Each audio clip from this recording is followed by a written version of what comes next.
इस news के प्रायोजक है RSM unity developers. सिर्फ 21,000 में बुक करें 1 BHK फ्लॅट, मजरेवाडी, सोलापूर। सोलापूर शहरात रविवारी होडगी रस्त्यावरील गांधीनगर येथे हेरिटेज येथे माजी महापौर ॲडव्होकेट UN बेरिया यांच्या राजकीय व सामाजिक कार्याला 50 वर्ष पूर्ण झाल्यानिमित्त त्यांचा शरद पवार यांच्यासह माजी केंद्रीय गृहमंत्री सुशीलकुमार शिंदे यांच्या हस्ते मानपत्र प्रदान करून गौरव करण्यात आला।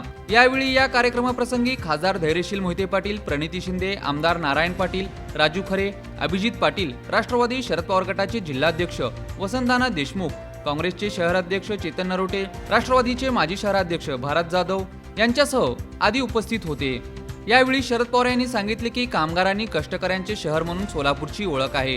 गिरण्यांचे अस्तित्व संपले तरी त्यावर अवलंबून असलेल्या सोलापूरकरांनी न खचता यंत्रमाग उद्योग उभा करून आपल्या उपजीविकेचा मार्ग शोधला। या शहरात विविध जाती धर्माचे लोक गुण्यागोविंदाने राहतात। या एकतेचे रक्षण होणे महत्त्वाचे आहे। यावेळी ॲडव्होकेट UN बेरिया सत्काराला उत्तर देताना म्हणाले की 1975 पासून महाविद्यालयात असताना समाजकारणात पदार्पण केले।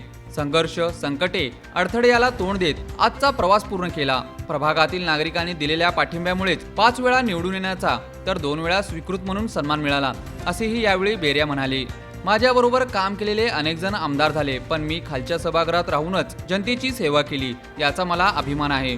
वंचित, गरीब आणि गरजूंसाठी न्याय मिळवण्यासाठी सातत्याने लढा दिला, असेही यावेळी बेरिया म्हणाले।